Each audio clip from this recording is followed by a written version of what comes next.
without further ado, I would just like to welcome our second speaker tonight.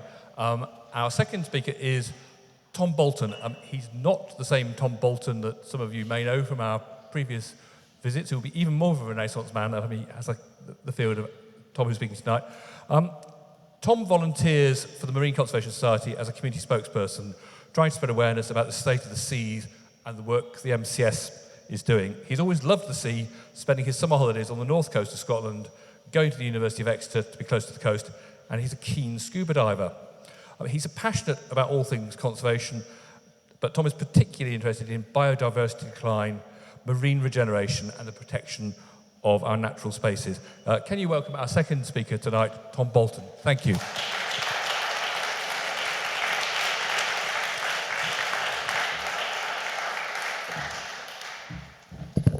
Thank you, and I hope you forgive the significantly more modest bio than our previous speaker. When I got the draft mock from Mark for the poster, he'd labelled me as Dr. Tom Bolton, and I googled Kevin and thought maybe I should leave the doctor in just to compete. Alas, just Mr. Tom Bolton it is. So as I said, I am a volunteer for the Marine Conservation Society. I'll put all my cards on the table. I have no master's degree, I have no PhD. I'm a political risk insurance underwriter in the City of London, which feels very far from the coast, but in my free time I like to come and do this and talk about the ocean, and my wife is bored of it, so you've got me instead. I'll talk about, this is what we're going to cover today. I'll try and keep it to 30 minutes, maybe a bit under, depending how much we can rattle through. Yeah, this is really the climate crisis, how it's affecting our oceans, and what we're trying to do about it at the Marine Conservation Society. So as we know, the climate has always changed. We can see that in the geological record. I read yesterday on Instagram that at one point on Earth it rained solidly for 2 million years, so it makes you feel a bit lucky about the current state of things. But we know that since the 1800s, man-made activity has significantly increased the rate of change, as Kevin mentioned. You don't need me to tell you how climate change works, but we now know that greenhouse gases are at the highest point, the highest concentration levels for more than 2 million years, and man-made activity is rapidly increasing that. As the Earth is all connected, it's all one system, it's not just about warmer temperatures. The effects we are feeling are all around us. It's, droughts, water scarcity, fires, rising sea levels. We're relatively lucky here. The, worst hit nations are in the global south. They're island nations. They are feeling these effects right now. Sea level rises, changing biodiversity patterns are really affecting the world we live in. And the biodiversity is something that we really focus on at the Marine Conservation Society. It's often separate from the climate issue. It's often kind of treated differently, but the two are very, very interlinked, and we now know that with the increase of temperatures and the climate change, our biodiversity is changing. And throughout the year we do surveys. We have thousands of volunteers who spot jellyfish off our coast, who spots turtles, and we're seeing the patterns change year on year. We're seeing jellyfish that have never been here before. We're starting to see turtles that never really come this far north, and so it's a real issue, and it's something that we need to pay attention to. And this is kind of a stark, big, bold slide, but this is how we view it at the Marine Conservation Society. It is going to be one of the greatest challenges in human history, and we really must act now to avoid catastrophe. So what is the UK doing about it? Well, not enough, in my opinion, but the UK government is doing bits. There are global targets we're trying to hit. We are signatories to the Paris Agreement, which I'm sure many of you will know, aims to keep temperatures below 2 degrees above pre-industrial levels, and try and make further efforts to try and keep that below 1.5 degrees. Whether that's feasible or not is up for debate, but it is an aim that we should be striving for, and it is something that we need to do, because above 2 degrees we know that it will be catastrophic decline to ecosystems, and it will create damage to the environments we live in. And the ocean's a really big part of that. We must act now, and we must radically improve the way we protect our ocean, the way we use our ocean, if we want its help in fighting climate change. So our ocean is a potential hero in the fight against climate change. It's one of the reasons that this role of community spokesperson exists. The Marine Conservation Society doesn't have the boots on the ground, doesn't have the staff to get the message out, but really it's kind of an undersold story in the climate change story, and we know it's starting to change. There was a brilliant documentary called Ocean with David Attenborough that came out last year, and really starting to kind of turn the narrative towards how important the ocean is to helping in this fight against climate change. Which brings us to blue carbon. Blue carbon is the official kind of term for CO2 stored in the ocean, captured in the ocean, in the food webs, in the plants, and absorbed from the atmosphere. 25% of our carbon emissions every single year are absorbed by the ocean. So if this number declines, if this number stops, then we are going to massively see global temperatures rise with increased CO2 and greenhouse gas limits. And this is, as I said, stored in seaweeds, it's stored in seagrass, it's also stored in the seafloor sediment, we're finding out, but it's also stored in the animals, so it can be stored in seabirds, in fish, and mammals as well. And healthy ecosystems, healthy food webs with lots of life and plants store a lot more carbon than depleted ones. But most of the CO2 is stored in the smallest of items in the sea, and this is phytoplankton, which are tiny, microscopic, plant-like organisms. They are also the most vulnerable, but they photosynthesize, they lock in the carbon. They are either eaten by filter feeders and go into food webs, or they sink and fall as marine snow and get trapped at the bottom of the ocean, locking in carbon there. So they're really, really important, but they are incredibly vulnerable to change. So blue carbon ecosystems, what are they? Well, these are the kind of official ones that really, really make a difference. So the big three blue carbon ecosystems where most carbon is stored are seagrass meadows, salt marshes, and mangroves. And we have the first two in abundance in the UK, not so many of the mangroves. The official blue carbon habitats are the ones where you see in carbon credits, carbon trading. So these have now been recognised as far better at storing carbon than we thought. And so we originally think of peat and Amazon rainforests and trees as the most important carbon sinks, but we now know that the ocean, and in particular these habitats, are incredible at storing carbon, and too long they've been kind of missed off that list. And so, as you'll see, 90% of UK seagrass meadows have been lost, which is a criminal figure. I think the only thing worse is that we've lost 97% of our hay meadows on land. So the pattern is we're not very good at looking after meadows, but it is something that is changing, and it's something we are really striving to change. Most of this is destroyed by coastal construction, by bottom trawled fishing, so scallop dredging, trawling, that sort of thing. And that's been basically what's destroyed most of it so far, but a lot of it is also being destroyed by anchoring and sewage. And so the 10% of seagrass meadows left are also now being hammered by the water companies and recreational use of our seas. And this reduces the ocean's ability to fight climate change. And I think it's something that's, the more we abuse the ocean, the less resilient it is, and the harder we will have of getting ecosystems back, and as a result, absorbing more and more carbon to fight against climate change. And so kind of blue carbon solutions must be considered in tandem with those on land. And that's something we're really trying to push at the moment, especially to the government. We really want them to take into account blue carbon solutions when they're trying to come up with national strategies.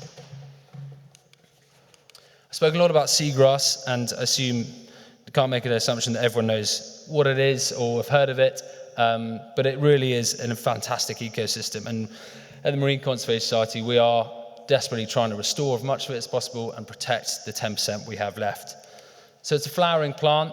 It forms these amazing shallow meadows, and they often form in sheltered areas, and that's part of the problem. The areas that it traditionally grows in makes very good ports, it makes very good bays for boats to anchor in, and so it's extraordinarily vulnerable to all things that we like to do on the coast. It forms these marine meadows that are highly, highly, highly productive ecosystems. They're very diverse. They are very important for biodiversity, and they're very old. We know that the oldest marine seagrass meadows are thousands of years old, and so they've been here a long time, doing a brilliant job, and we need to protect them.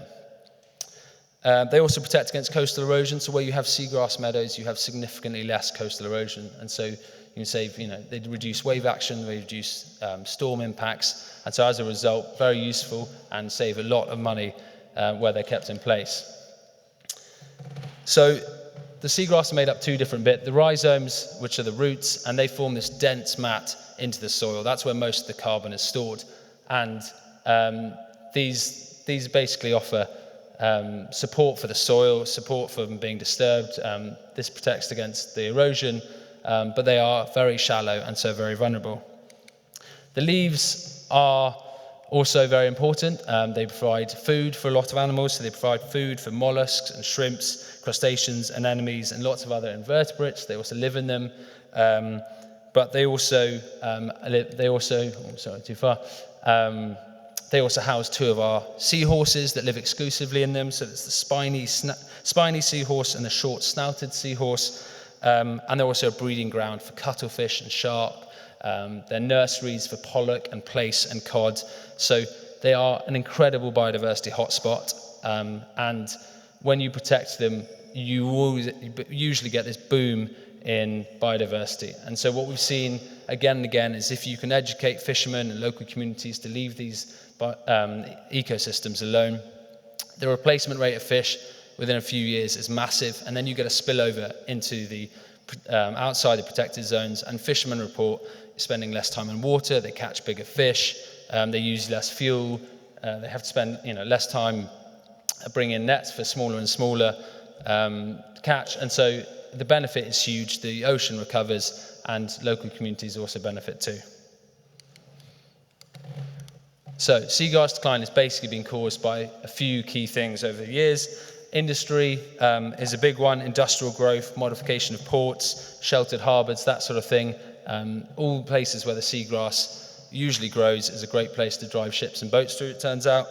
And also boats and storms. Again, climate change is sort of a positive feedback loop. The worse it gets, the stronger storms we get, the more it's destroying coastal and marine environments, and seagrass meadows are particularly vulnerable to this. Pollution is also a big killer, quite literally. The pollution, these are plants, they need light to photosynthesize, and so murky waters means they photosynthesize less, but it also encourages the algae growth on the fronds, on the leaves, and so they're less good for food, and they have less light as well, and so that's also taken a hammering, especially with the water companies releasing ever more sewage into our waters through storm overflows. And then recreation. I've mentioned it a few times, and it seems an odd thing. You think, how many people are actually driving boats around these meadows? But as I said, they are perfect places to moor a boat, and our way of anchoring and our way of using them is very destructive to these fragile systems.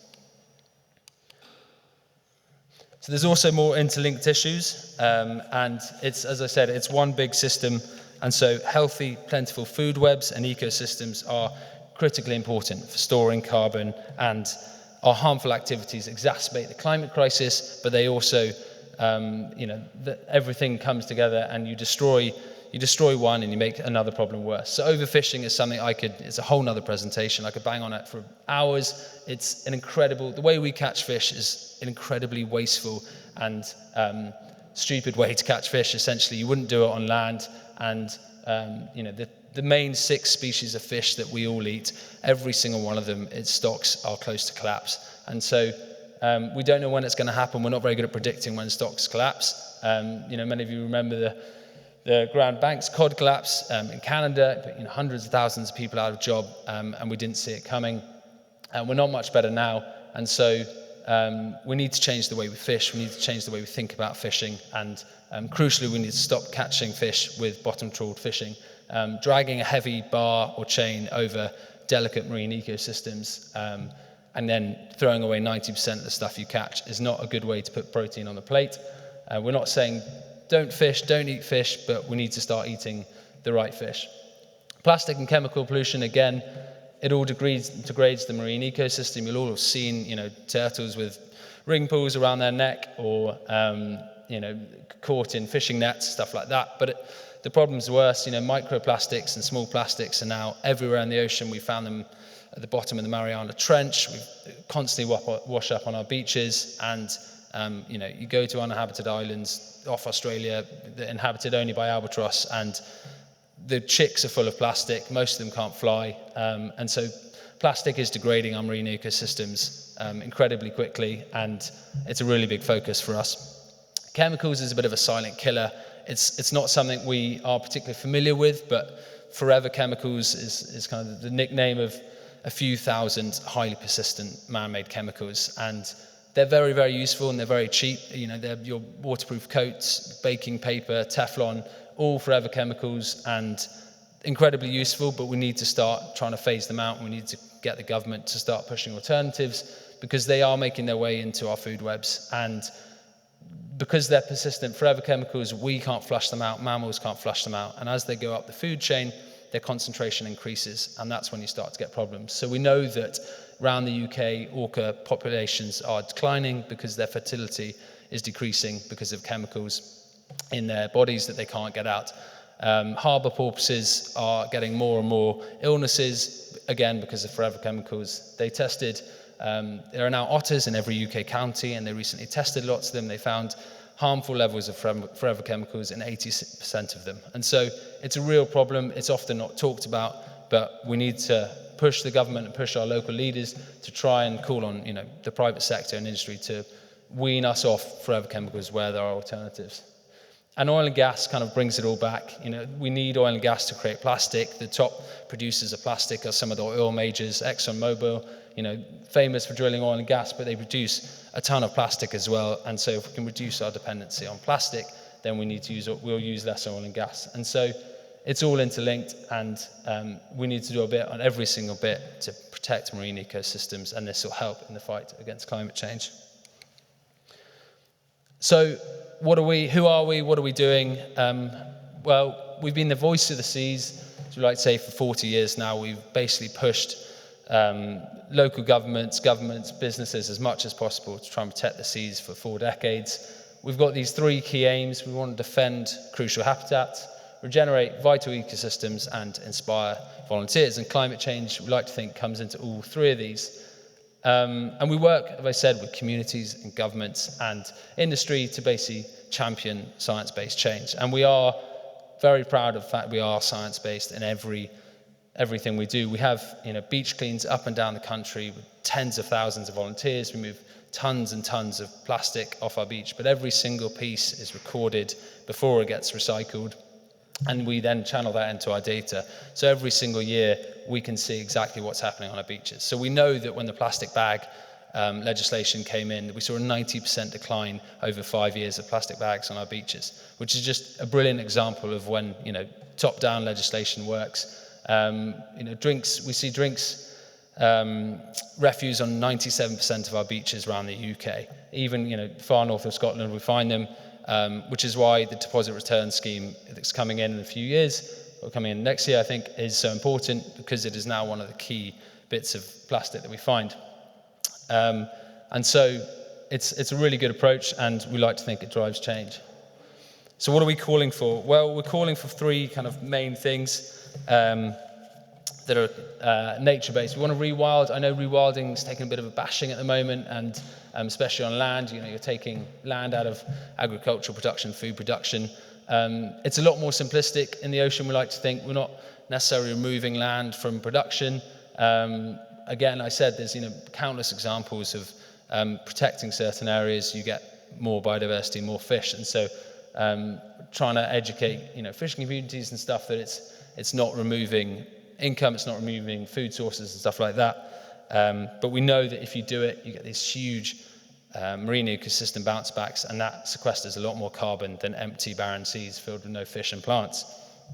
We also need to invest. Aquaculture is potentially a brilliant thing. It's a brilliant way to put protein on the plate. However, the way we do it at the moment is incredibly harmful. It's incredibly destructive. Salmon is a real problem. Wild salmon populations have crashed, and that is in most part due to aquaculture. You have wild populations infested with sea lice that drop off the farm salmon.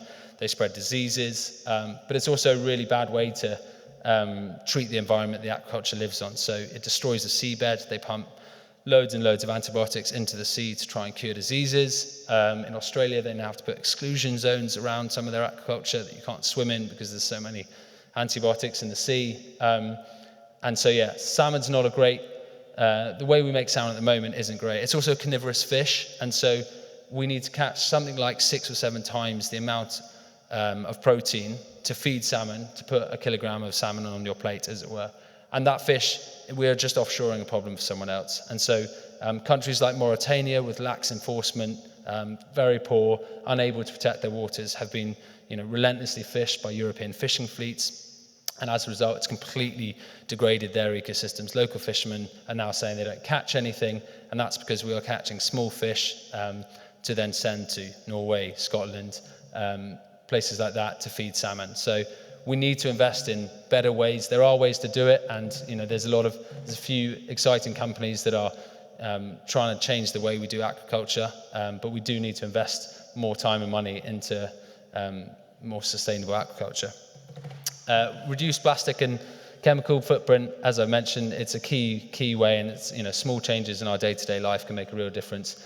And educate and kind of tell people the state of the seas. It's pretty doom and gloom. There are some positives, but we do need to spread the message, and hopefully that's what I'm doing this evening. So what are we calling for? Well, we're trying to scale up rewilding, trying to really bring back marine protected areas. We have 42 MPAs, as they're known in the UK. They are what's known as paper parks. There's no real enforcement. We don't really have a navy that's capable of policing them. It's not their job, but also as a result, we don't have the Coast Guard is for rescuing something, and so there's a gap in policing and enforcement. And so we need to really scale up the protections that should be in place and protect the areas. So the UK should be trying to protect 30% of its waters by 2030. The 30 by 30 pledge is something that a lot of countries are taking seriously, and the UK currently isn't, and we need to do more. We also want to integrate, as I've said, blue carbon protection into policies and plans that are currently being left out at a lot of government level. And we really need, if we're going to hit net zero by 2050, we really need to consider marine protection and blue carbon into kind of national strategies.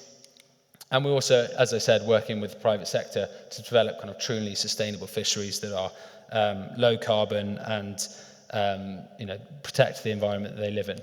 And if you want to really geek out, we have our blue carbon strategy on our website. So what are we doing also on the ground? This is all quite high level. What are we actually doing around the UK? I've mentioned seagrass quite a lot. This is kind of 3 ways that we're really working, simple solutions that make a massive difference, and we're already seeing results. So advanced mooring systems is a really fancy sounding name for a slightly different anchoring system. But at the moment, you have a big block of concrete with a chain attached to it. And usually the concrete and the chain drag across the ocean floor in kind of strong currents, strong tides, strong storms, and that destroys the areas that's around them. And so it's very destructive, and you get more and more people coming in once they see one boat there. And so what we're trying to do and trying to get introduced, and we have introduced it in a lot of places, is essentially a giant corkscrew that has a very small footprint in the ocean, in the sea floor, and then the chain attached to it is attached to a kind of buoy midway through the riser, buoy, and then multiple links come off that. And all it's doing is stopping any drag on the ocean floor. And we've seen in plenty of places with this introduced a big bounce back in seagrass meadows. Water quality, we've all seen the numerous headlines about this. It hits the rivers, it hits the estuaries, and it hits the coast, and it's doing massive damage to the marine ecosystems, and they're often forgotten, and good cause to be angry about places like the River Wye and Windrush that we see on various documentaries, but our coastal waters are really suffering as well. And fishing methods, I won't bang on about it again, but we need to change the way we fish and change the way we change which fish we eat if we're going to have truly sustainable ecosystems, and if our grandchildren are going to have the same fish that we enjoy. And this is kind of one of our flagship projects I just thought I would mention. Restoration Forth is up in the Firth of Forth in Scotland, and basically an area the size of modern day Edinburgh used to be covered in oysters, European flat oysters, and by the early 1900s, so not our fault this time, early 1900s, they were all fished out and caused massive damage to seagrass meadows. They used to drag their equipment through seagrass to clean it, which is thankfully now illegal. But the whole process of fishing these oysters out completely wiped it out. So what we've done, he says we quite generously, haven't been there, but 40,000 flat oysters have been put back into the ocean, and 4 hectares of seagrass have been protected. But crucially, we're trying to make this about the local community, the local fishermen, trying to make them the champions and leads on this project. It means the project lasts a lot longer, there's a lot more buy-in. Marine tourism is something that we're seeing. I guess one of the positives of climate change, warmer oceans, is scuba diving is a little bit more preferable if you go up to Scotland. But this is something they've really taken on, and we're seeing good success in it. Why oysters? Well, oysters are filter feeders. They're brilliant kind of champions when it comes to restoring habitat. They form oyster beds that stabilize the seabed, which locks in more carbon, but they also act as nurseries for lots of fish. And they're filter feeders. They filter 200 litres a day. So if you have 40,000 of them going to work, they're brilliant at cleaning the ecosystem around them and taking out a lot of the stuff that is damaging the rest of the ecosystem. So if any of you are thinking, how can I get involved? If any of you this sort of, what got me into this was reading a report a while ago, and I thought I need to get more involved and start doing something about it. If you'll bear with me, I'll just run through very quickly a few ways you can get involved. Financial, obviously, we're a charity. We'd like to think we put your money to good use, and you can either join us, you can choose how much you spend each month. It's completely up to you, and you basically, I think at the moment there's a joining offer. You get some bump and some kit, but you also just get updates about our campaigns, what's going on, debates in Parliament, legislation that we're trying to push through. So it's a really good way to stay involved if you're interested, or you can donate and one-off if you're not interested in more emails in your inbox, or fundraise if you're running a 5K or a marathon or kayaking around the UK. Please do consider us. Onto kind of practical ways, choose sustainable seafood. I've sort of banged on about this, but if there's one thing you could do, it's leave here today and download the Good Fish Guide, which is an app we've come up with, and it's very simple. It just allows you to walk into a shop and pick up a bit of fish. You can look where it's from, you look what you're buying, and it's just a traffic light system. So it'll say, red if it's Mediterranean tuna, or if it's Alaskan tuna, it'll say orange or green. Fisheries are not the same. The fisheries around Iceland are a lot better managed than the fisheries in the Mediterranean, for example, or off the coast of Peru. And so we have to move towards forcing supermarkets and fisheries to source their fish from better run fishing. It's, voting with your wallet, and it can make a real difference if we're all refusing to buy tuna that we shouldn't be buying and whose stocks are collapsing. Reduce your plastic footprint. We've got a lot of stuff on our website. If you kind of think you've smashed it all, go and have a look, and there should be a few more ways that you can reduce it in your day-to-day life. Fun learning. If you have children, grandchildren, if you're attached to a school, anything like that, again, we've got a lot of stuff that is for teachers or for children to kind of start to bring them into the picture at a young age and make them kind of realize how important this is. You can also volunteer. So again, as I mentioned, we do Beach Watch, which is our beach cleaning up and down the coast, all through the weather. It's literally, I think last year, tens and tens of thousands of volunteers. And Source to Sea is the same thing, but by a local river. And they're often organised by the volunteers, and you turn up and get a bib and a bag and a stick. And it's a brilliant way to make a bit of a difference in your local area, even if you're not near the coast. Speak Up for Ocean, that's what I'm doing. I'm trying to get in front of as many people as possible. It's harder than it looks, so if anyone thinks that they know another group that might like me banging on about the sea, please let me know. But if it's something anyone's interested in, then do either come and speak to me or chat, look on the website, or you can get involved in citizen science projects, which I mentioned, and there's stuff you can do at your desk, but there's also stuff if you're on a walk at the coast, you see seaweed or jellyfish or wildlife, then reporting it in makes a massive difference to what we're seeing, and a lot of our wildlife data is really driven by people on the coast spotting stuff. And Sea Search is for any other scuba divers around there. You can train you up, and it's basically doing a bit of a survey whilst you're down there, and again, it paints a really good picture for us on the changes. Or follow us on social media. It's a lot more positive on social media than I've been tonight, so it's worth a follow, and it's always good. And thank you very much for listening to me.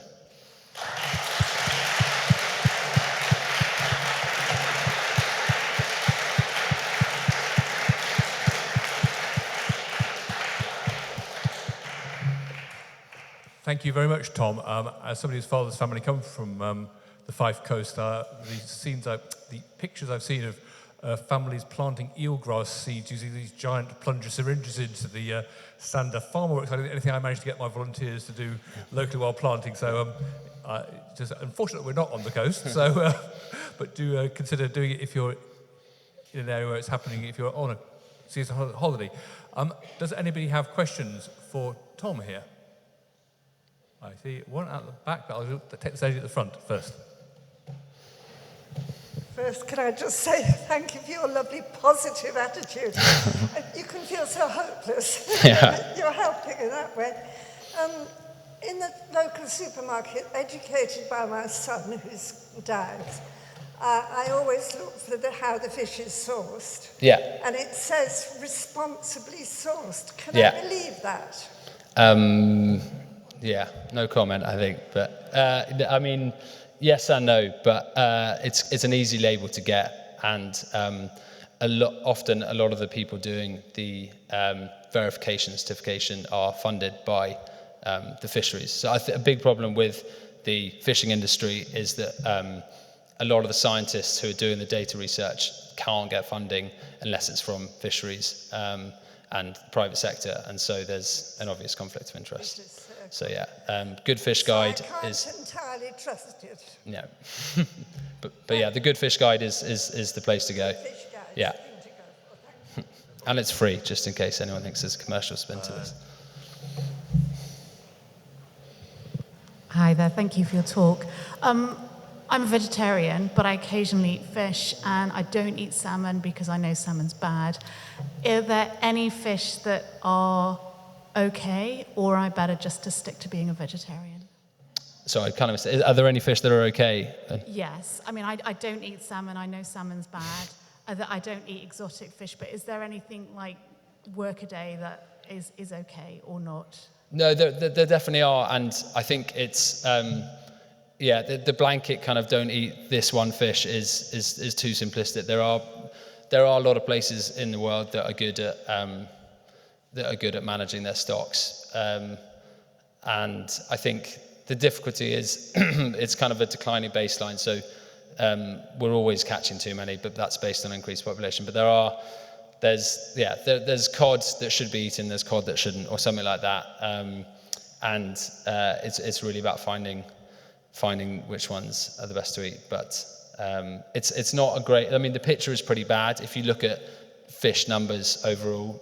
It's basically only whales going in the right direction, and that's because we killed all of them in the whaling. So, but I'm a big believer of we should continue to eat fish and select the right ones. Trying to avoid the worst is the best.